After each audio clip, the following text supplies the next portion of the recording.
Researchers have been studying the factors that influence us to say yes to the requests of others for over 60 years, and there can be no doubt that there's a science to how we are persuaded, and a lot of this science is surprising. When making a decision, it would be nice to think that people consider all the available information in order to guide their thinking, but the reality is very often different. In the increasingly overloaded lives we lead, more than ever, we need shortcuts or rules of thumb to guide our decision-making. My own research has identified just 6 of these shortcuts as universals that guide human behavior. They are reciprocity, scarcity, authority, consistency, liking, and consensus. Understanding these shortcuts and employing them in an ethical manner can significantly increase the chances that someone will be persuaded by your request. Let's take a closer look at each in turn. So, the first universal principle of influence is reciprocity. Simply put, people are obliged to give back to others the form of behavior, gift, or service that they have received first. If a friend invites you to their party, there's an obligation for you to invite them to a future party you are hosting. If a colleague does you a favor, then you owe that colleague a favor. And in the context of a social obligation, people are more likely to say yes to those that they owe. One of the best demonstrations of the principle of reciprocation comes from a series of studies conducted in restaurants. So the last time you visit a restaurant, there's a good chance that the waiter or waitress will have given you a gift, probably at about the same time that they bring your bill. A liqueur perhaps, or a fortune cookie, or perhaps a simple mint. So here's the question. Does the giving of a mint have any influence over how much tip you're going to leave them? Most people will say no, but that mint can make a surprising difference. In the study, giving diners a single mint at the end of their meal typically increased tips by around 3%. Interestingly, if the gift is doubled and 2 mints are provided, tips don't double. They quadruple, a 14% increase in tips. But perhaps most interestingly of all is the fact that if the waiter provides 1 mint, starts to walk away from the table, but pauses, turns back, and says, "For you nice people, here's an extra mint," tips go through the roof, a 23% increase, influenced not by what was given, but how it was given. So the key to using the principle of reciprocation is to be the first to give and to ensure that what you give is personalized and unexpected. The second universal principle of persuasion is scarcity. Simply put, people want more of those things they can have less of. When British Airways announced in 2003 that they would no longer be operating the twice-daily London-New York Concorde flight because it had become uneconomical to run, sales the very next day took off. Notice that nothing had changed about the Concorde itself. It certainly didn't fly any faster, the service didn't suddenly get better, and the airfare didn't drop. It had simply become a scarce resource, and as a result, people wanted it more. So when it comes to effectively persuading others using the scarcity principle, the science is clear. It's not enough simply to tell people about the benefits they'll gain if they choose your products and services.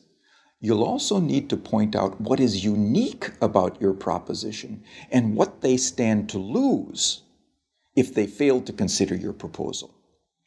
Our third principle of influence is the principle of authority, the idea that people follow the lead of credible, knowledgeable experts. Physiotherapists, for example, are able to persuade more of their patients to comply with recommended exercise programs if they display their medical diplomas on the walls of their consulting rooms. People are more likely to give change for a parking meter to a complete stranger if that requester wears a uniform rather than casual clothes. What the science is telling us is that it's important to signal to others what makes you a credible, knowledgeable authority before you make your influence attempt. Of course, this can present problems. You can hardly go around telling potential customers how brilliant you are, but you can certainly arrange for someone to do it for you. And surprisingly, the science tells us that it doesn't seem to matter if the person who introduces you is not only connected to you, but also likely to prosper from the introduction themselves.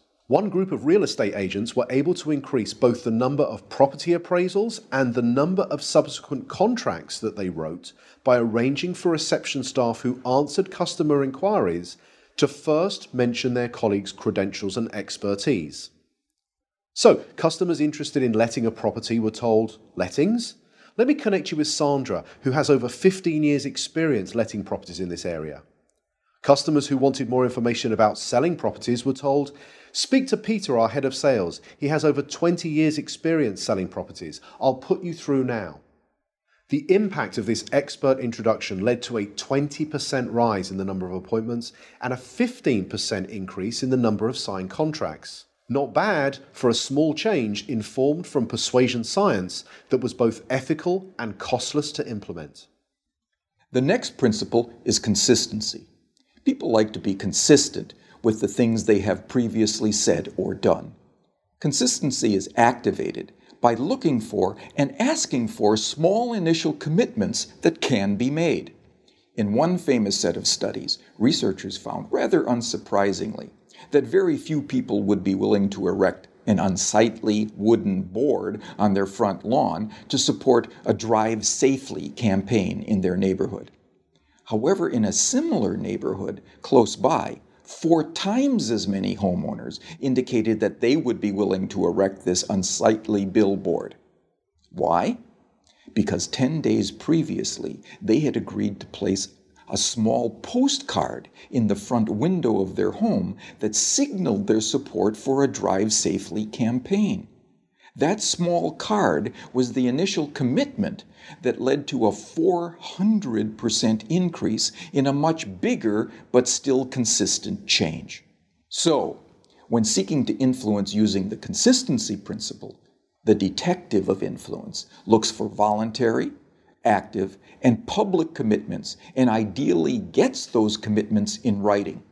For example, one recent study reduced missed appointments at health centers by 18%, simply by asking the patients rather than the staff to write down appointment details on the future appointment card. The fifth principle is the principle of liking.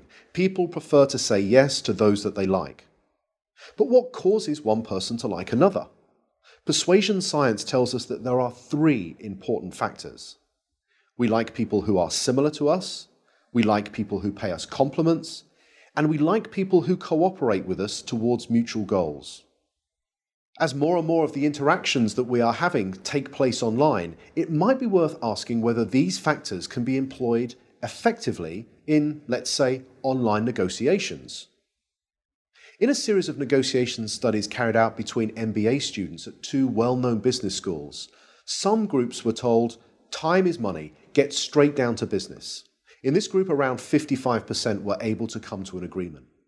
A second group, however, were told, "Before you begin negotiating, exchange some personal information with each other. Identify a similarity you share in common, then begin negotiating."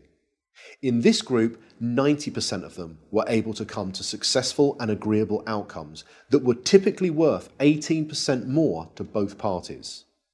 So to harness this powerful principle of liking, be sure to look for areas of similarity that you share with others and genuine compliments you could give before you get down to business. The final principle is consensus.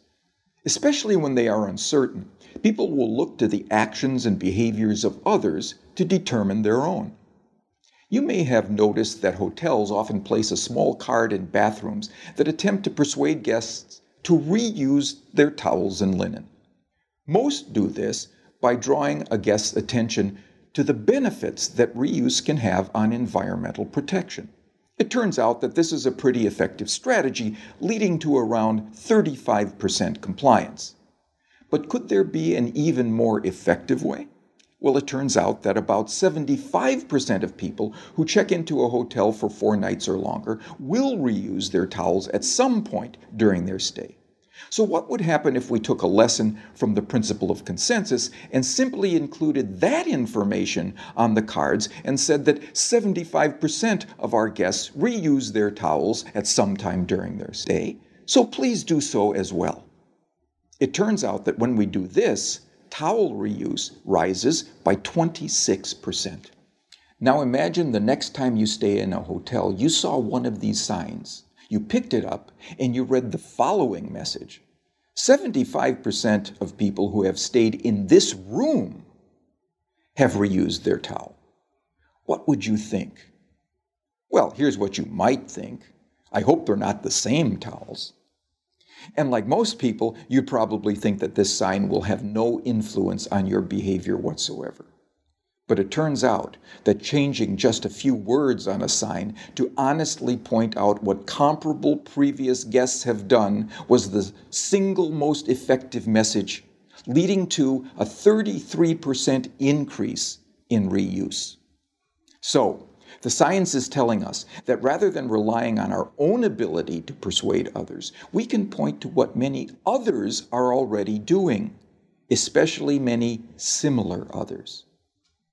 So there we have it, 6 scientifically validated principles of persuasion that provide for small, practical, often costless changes that can lead to big differences in your ability to influence and persuade others in an entirely ethical way. They are the secrets from the science of persuasion.